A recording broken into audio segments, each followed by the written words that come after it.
Imaginez, nous sommes en 1911 au Louvre en plein été, la chaleur est étouffante. Les visiteurs défilent dans les salles comme si de rien n'était, une journée plus ou moins ordinaire. Pourtant, ce jour-là, quelque chose d'incroyable va se produire. La Joconde va disparaître. Oui, vous avez bien entendu, le célèbre tableau de Léonard de Vinci va être volé au Louvre pendant ses heures d'ouverture devant tous les visiteurs et c'est l'histoire que je vais vous raconter dans cette vidéo. J'espère que vous êtes prêts puisque ça commence maintenant. C'est inimaginable. La Joconde a été Le tableau le plus célèbre du monde a été volé. Avant que cette vidéo commence, n'oubliez pas de mettre un maximum de likes si vous aimez ce genre de vidéo histoire et si ce genre d'histoire un peu incroyable que tout le monde ne connaît pas vous plaise, vous allez voir. Vous n'êtes pas au bout de vos surprises, c'est une histoire vraiment incroyable. Je pense qu'il est quand même important de rappeler l'importance et l'envergure de cette œuvre extraordinaire que tout le monde connaît aujourd'hui. La Joconde, ou Mona Lisa, est un portrait réalisé par Léonard de Vinci entre 1503 et 1506. Ce tableau exposé au musée du Louvre à Paris représente Lisa Gherardini, une femme florentine dont l'identité est restée mystérieuse pendant très longtemps. Mais au-delà du sujet représenté dans le tableau, c'est surtout la technique utilisée par Léonard de Vinci qui élève le tableau à ce rang de trésor international tel qu'il l'est aujourd'hui. La Joconde est célèbre grâce à son sourire qui semble changer en fonction de l'angle avec lequel on regarde le tableau, et ça c'est possible grâce à la technique sfumato, une technique subtile de dégradé des couleurs qu'a utilisé Léonard de Vinci pour ce tableau. Les yeux de la Joconde sont aussi très connus puisqu'ils donnent l'impression de suivre le spectateur n'importe où en fonction d'où il regarde le tableau. C'est tous ces éléments-là qui ont créé l'aura mystérieuse qui a suivi la Joconde pendant tous ces siècles jusqu'à aujourd'hui. Évidemment, la valeur de la Joconde n'est pas uniquement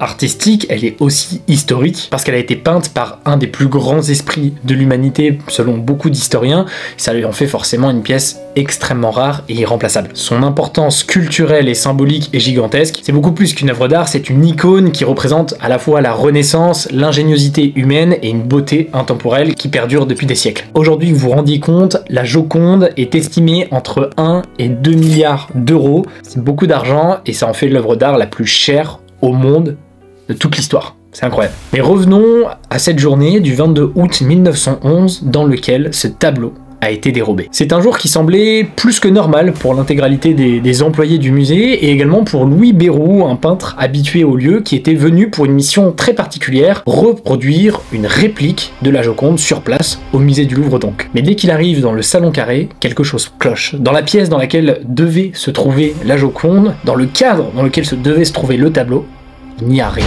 La Joconde a disparu. À ce moment-là, personne ne panique, ce serait tellement une idée incroyable que les employés et le peintre Louis se demandent juste où est-ce qu'elle a été déplacée, certainement pour des photos, etc. Il doit y avoir une explication logique à ça. Alors les employés commencent à se entretenir les uns avec les autres, mais les heures passent et toujours aucune nouvelle concrète de la Mona Lisa.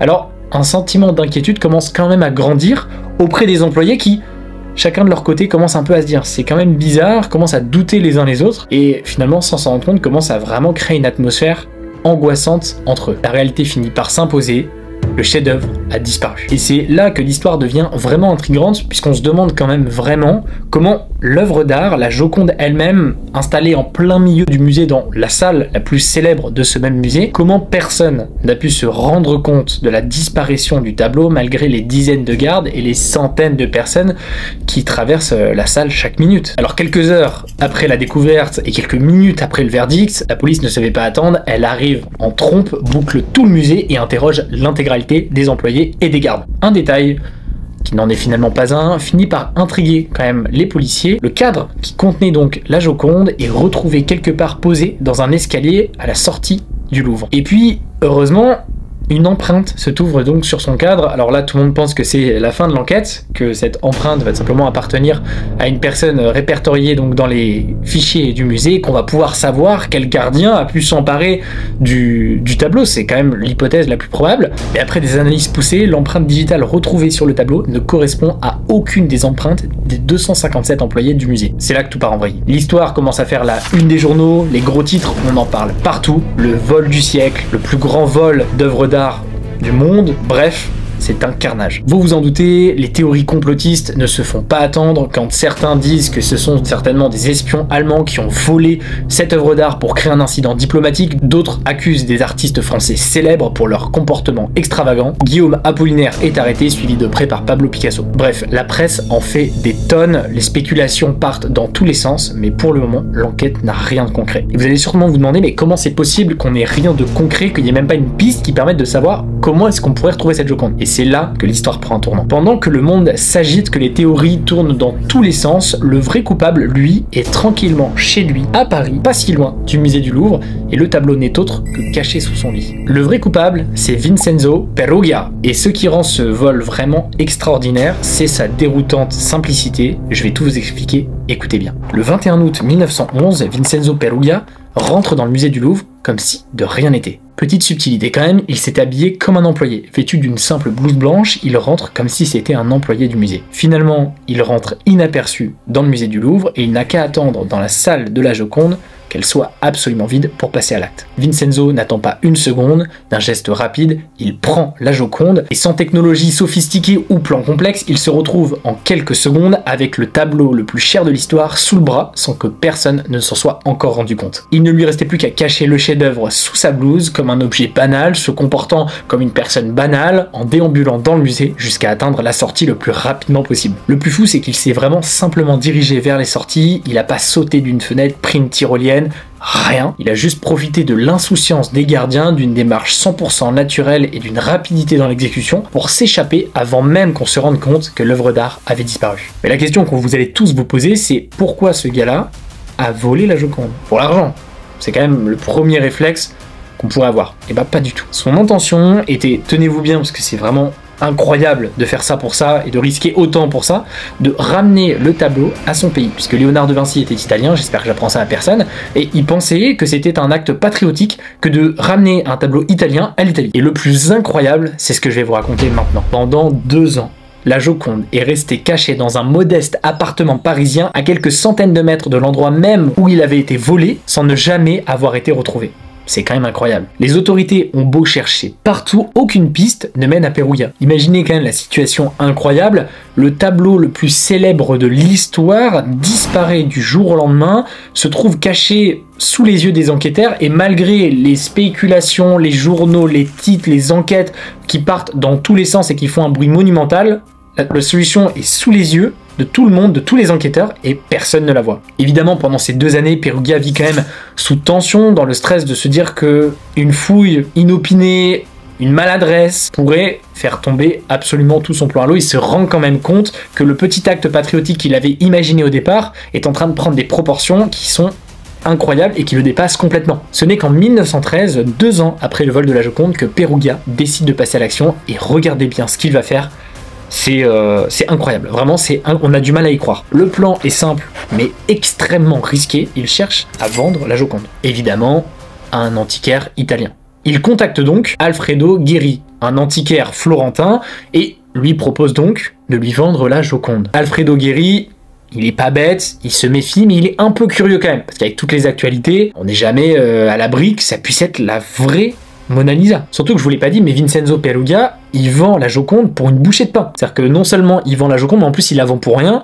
On se doute quand même que si elle a été volée, c'est pour être vendue extrêmement cher. C'est ce qui met aussi beaucoup le doute à l'antiquaire qui se fait prendre par la curiosité et décide d'aller plus loin, curieux de savoir qu'est-ce qui se cache derrière cette info. Il décide de faire venir un de ses proches experts pour faire expertiser la Joconde. Ouais, c'est une histoire de malade. Donc l'expert vient, il se rend compte que c'est la vraie Joconde, le tableau le plus rare et le plus connu de l'histoire de l'art, et il est en train de se rendre compte qu'il est en train de participer à un des plus gros rebondissements de l'histoire de l'art, comme ça, là, d'un coup, du jour au lendemain, sur un coup de fil. C'est incroyable. L'histoire n'est pas finie, puisque Gheri, lui, il souhaite évidemment dénoncer Perugia, hein. Il n'a pas envie de faire un petit coup de business beaucoup trop risqué pour sa carrière, et donc l'enjeu, c'est de faire croire à Perugia que c'est ok, et d'appeler derrière les autorités italiennes pour dire que le tableau qui est volé depuis des années, dont tout le monde parle, il est là, sous leurs yeux. Et c'est après quelques jours, une fois que le plan est monté avec la police, Vincenzo Perugia se rend pour voir Alfredo Gheri, et en pensant conclure sa vente, finir sa quête patriotique et rendre à l'Italie ce qui selon lui est à l'Italie,